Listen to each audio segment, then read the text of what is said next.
boost yun. Kasi hindi ko na-feel yung pull eh. Buksan mo yung glove compartment. Meron dyang rotary knob. Yun yung boost controller mo. Lagay mo sa number 4. Lagay ko sa number 4. Naka 3 ngayon. Yan, lagay mo sa 4. 4, okay, 4 na. Kaya dito, nag-mode 4 na rin siya sa gauge eh. Balik na sa'yo yung may-ari nito. Ayun pala. Dalawa. Una, break-in. Pangalawa, tuning. Tapos kinuha niya ulit. Upgrade siyang turbo. Tapos bumalik dito. Pangatlo na to. Kung ano mangyari ngayong araw na to. Record yan.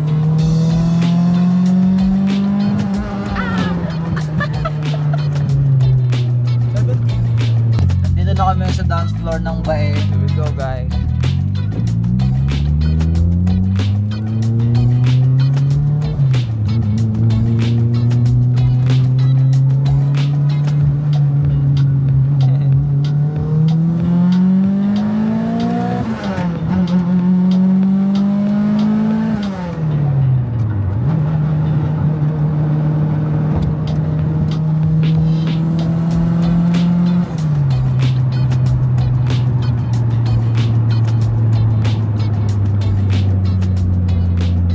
Tapos, after a run, pag-uwi mo, check mo agad yung spark plug.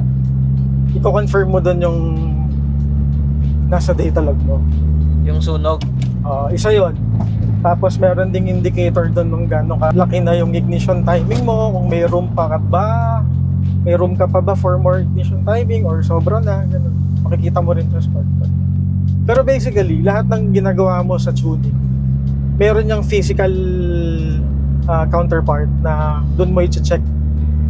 So lalo ba yung air fuel ratios mo, kung on point ka doon sa target mo, i-confirm mo rin sa spark plug kung on point ka doon sa spark plug.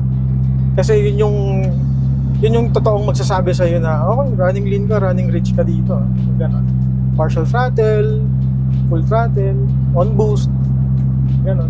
Parang yung spark plug pala ang basihan ng output ng isa sa mga output ng ano mo. Yun yung backtrack, lag mo, gano'n? Pang-confirm siya ng tune mo. So sa data lang, di ba? Data laga, babasahin mo yung data lang. Figures yun di ba? May numbers yun. Tapos, ang pang-confirm mo doon, yung pang-verify doon, yung spark plug. Ganun yung ginagawa ko. Kasi yung spark plug, hindi magsisinungaling yan eh. Yan talaga yung actual na air fuel ratio mo, yung burn, combustion mo. Yung numbers, pwedeng magkamali yung numbers eh. Kasi those are just numbers, guide lang. Kailangan mo yung actual. Wala lang, mas actual pa sa spark plug. Kasi yun yung nasa loob ng cylinder.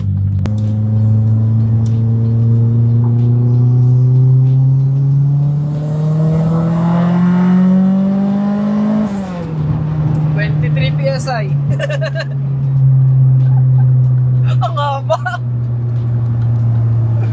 Ang haba nun.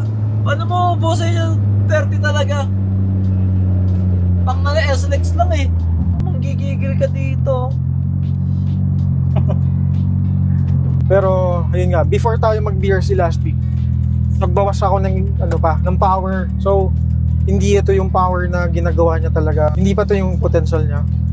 Kasi I'm running it safe. Kasi nga tinatry ko yung higher boost na. Kasi ito, naka 10:1 compression ratio siya. So actually, delikado yun para sa turbo. Medyo high na siya, no? High comp na. High comp siya para sa turbo. Medyo pang NA na yun ah. 11, kasi 9 dapat, di ba? Usually turbo 9, yung mga luma 8. Ito 10. Pero forged. Pero yun nga, siya, knock-limited. Prone sa ping.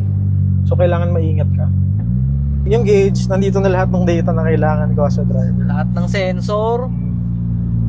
Fuel pressure, oil temp, coolant temp, battery, wideband, air temp, speed, RPM. Tapos napapalitan siya.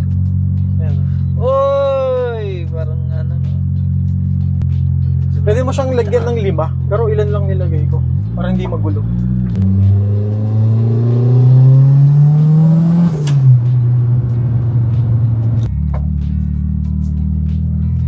kung pansin mo, wala siyang power windows. Kasi ito ay RS. Performance variant siya. So naka LSD, ganun. Tapos tanggal yung yung mga creature comforts. Walang radyo. Parang truck ready na siya na kaya pala manual. Pero para sa akin, sa 90s car, mas prefer ko tong manual. Kasi sirain yung motor ng wala stick sa Corona ko, isa lang gumagana, hindi ito eh. Hindi ko naayusin. Binuo ko dati, sira na rin agad. Nandito kami ngayon para ipakita sa inyo yung project ni Alex. From Project Alex. Ayun, kanina kinutyo namin yung Evo 5. Ito yung Evo 5 RS na nakita nyo sa recent video ko, sa recent upload. Binigyan tayo ng pagkakataon, ipakita ni Alex yung kanyang binubuo. Well, ako si Project Alex. Tapos ako yung builder, tuner, ako rin yung nagwa-wire, and so on and so forth. So, paano bang gagawin natin? Yeah, the Evo 5 RS. Hindi to sa akin, sa client to. So, pinabuild sa akin. Dapat tuning lang. Tapos nung dumating sa akin, nakita ko may oil leak. Tapos, decision na to inspect the engine. Pagbukas, naglabasan na yung problema. So, yung owner, gusto niya, sigurado, edi ending, full build. So, forged internals ulit na spec na namin. So, basically, lahat na nakakabit dito, our spec na. Tapos, Haltech ECU, Haltech na Elite 1500, naka IC7 na gauge, yung digital cluster, and so on and so forth. Mga ganun-ganun lang. Tapos, ayan, bagong turbo, GT35, ang nagkabit si YMD Turbo. Ayan, laki nga na. Ayun ba kulay yellow na? Oo. Wala stick. Ilang mm? Hindi ko alam specs. Basta GT35 malaki siya. Tapos yung TL na blow off. Ayun. Tapos 2-port na wastegate, external wastegate. Tapos 3-port boost solenoid na kontrolado lahat ng ECU. So wala nang adjustment dito sa labas, lahat sa ECU na. Ready na intercooler. Ayun lang.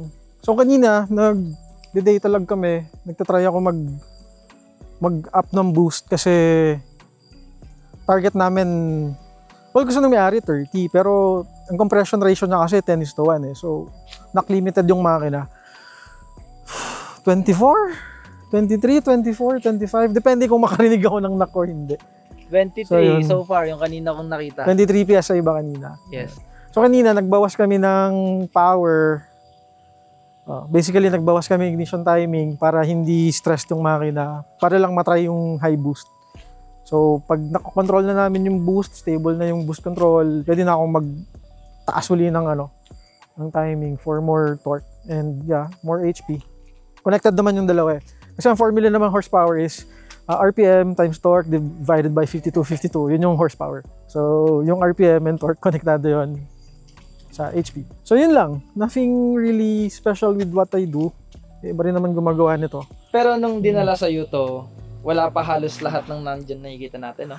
Ito na ba yung engine niya? Ito na yung engine niya nun, pero nadagdagan kasi makulit nga yung may-ari. Gusto niya upgrade siya ng upgrade. Tapos yan, naka-BC coilover siya dati, kinabit niya yung all-ins before kami mag-BRC. Well, pangit yung performance ng all-ins. So, mas maganda ibalik yung BC kung babalik na. Yun lang. So, ang daming naging issues back then. Dati, fuel pressure issue. Akala naman fuel pressure, pero hindi pala. Kasi nag-hardwire na kami ng fuel pump. Tapos, mas malaki na yung lines. Medyo nahirapan kami sa build na to kasi ang daming ang underlying issues na kung mamadaliin yung build, hindi namin madidiscover. But luckily, God is good na, ayun nga, the owner gave us time to work on it. Ayan. So, ayun. So far, so good. Ayan, pwede mo yun.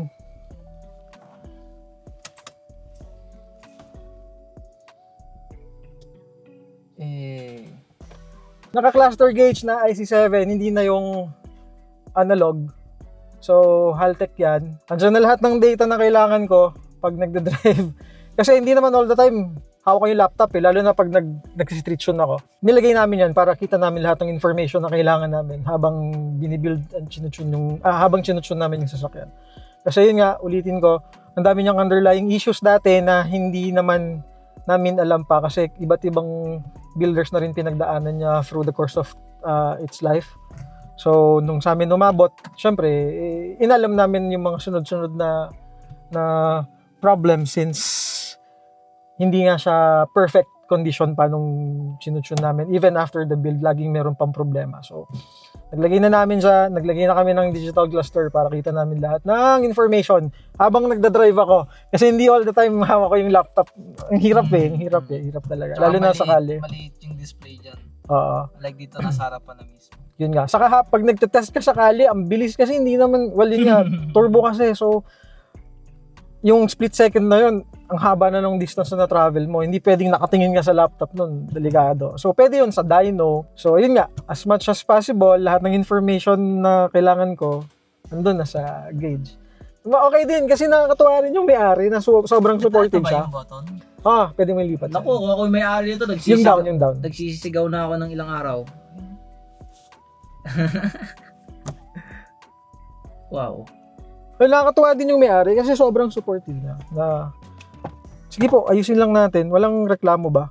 Alam niya kasi rin yung process kasi matagal naman na din siyang nasa car scene. Nagpa-project na yun. Saka nung bata yung kabataan niya, as in nagda-drag race daw talaga. Nagda-drag race talaga siya. Kilala rin naman siya. So yun, very supportive siya doon sa build process kasi he understands the whole process. Hindi yan yung pwedeng mamadaliin mo, ganto ganyan. Buti na lang, maganda yung combination ng builder saka yung car owner para maganda yung output din. Saka mahabang pasensya. Kaya thank you din dun sa may-ari kasi mahaba yung pasensya. Shout out mo ba? Hindi. Secret lang. Madali kasi sabihin, ba't ang tagal gawin? Hindi ba nila makita pa yon? Madali sabihin nun It's easier said than done. If you are the person na nandun sa spot, na ikaw yung nag-build. Yun din yung advantage naman sa amin. Kami na yung mag-build, kami rin yung mag-tune. So, walang sisihan. Saka, walang sisihan, tapos walang gulatan na, walang pasa-pasa ng sisi. So, lahat ng piyesang kinabit mo, alam mo. So, ako bilang tuner and the builder also, alam ko yung limitations ng piyesa. Hindi ko siya i-tune beyond the limitations of the piyesa, di ba? So, yun yung isang plus na lang din siguro dun sa pinagawa natin. Ngayon, anong next na gagawin mo? Tune pa din. Tinatapos na lang yung tune kasi kailangan mag-tune na siya ng high boost tapos stable. Tinahanap na lang yung proper plumbing ng wastegate to that from the turbo to the boost controller to the wastegate. Kasi 2-port yung wastegate na external tapos 3-port yung boost control solenoid. So, walang template yan Depende, hindi siya laging ganito yung plumbing, ganito yung gagana, hindi ganoon. So, kailangan trial and error. So, hinahanap ko lang yung yung perfect setup. So, pag okay na siya, stable na yung boost, edi pwede na nating i-dyno. After the dyno, track ulit, tapos turnover na sa client. We always end the project sa track. So, street tune, so build, tapos street tune, tapos dyno, tapos track. Doon lagi sukatan pukpukan sa track di ba? So, pinukpok mo na sa dyno, pukpukin mo ulit sa track. Saka sa kalye, hindi mo naman mapupukpok ng sagad Mga short pulls lang sa track. Una, safe. Legal. Pangalawa, pukpok talaga kasi wala na mga harang sa'yo. Saka yun, legal. Legal talaga yung panghuli no? Tsaka hindi lang power ng makina, yung torque, kundi yung buong kotse. Shakedown siya basically. So, yung suspension, pag may problema, makita mo rin sa alignment and all. If it turns well, sinasabi naman namin lahat sa client na it doesn't drive well. Aside from the engine and the tune, yung drivability rin talaga kailangan okay. So, pag nagpreno ka, sumasaya yung likod, syempre kailangan i-rectify yun, di ba? Lalo na pag malalakas yung kotse, hindi naman pwedeng turn over agad sa client, tapos pag testing nila, baka makakasaliente sila. So, yun lang. Gusto lang namin, we treat the cars as if it's our own car, na pag ginamit namin, ayaw namin magka-problema. So, before namin i-turn over sa client yung kotse nila, lahat ng problema dapat pinagdaanan. Gagamitin na lang. Saka pag nagka-problema ulit, alam na namin sa nahanapin. Madali na sabihin sa client na, okay, ito siguro yan, boss. Ganun. Grabe kung sino man may-ari nito, napakalakas ng kotse mo kasi pina-experience sa akin kanina talaga. Hindi pa yun yung perfect na tune na kumbaga chinutune pa lang yun nitong gabing to. So paano pa kaya kapag natapos na 'di ba yung buong tuning na ginagawa ni Alex? Kung makita nyo man sa kalsada tong Evo 5 RS na to, ano ba to? One of one? Hindi naman. Pero one of few. Na urig na left and drive. Urig? Hindi siya Japan. Hindi. Urig siya na left and drive. Hindi local release. Hindi din. Imported somewhere. Ang alam ko, in-import nila from Europe, tapos all taxes paid. Like, everything. Kasi naka-indicate lahat sa clear certificate. Okay documents. Pati yung chassis number ng Evo naka-indicate dun sa sa papel. Built and tuned by Project Alex. Thank you. Napakaganda. First time ko sumakay sa ganito kaya tuwang-tuwa ako. Bumabalik pagkabata ko. Thank you kay Alex. Thank you kay Alex. Sa iba pang marami siyang project, may Eclipse pa nga, tapos yung Miata na lagi nyo nakikita sa vlog ko ng BRC. Sa kanya mismo yon. K24 swap yun. So, baka siya yun. Sana ma-document ko yung buong K24 na yun. Kaya kung gusto nyo pa makita ng mga gantong content, like yung build, yung pagtatrack, don't forget to like, share, and subscribe to my channel. Yay!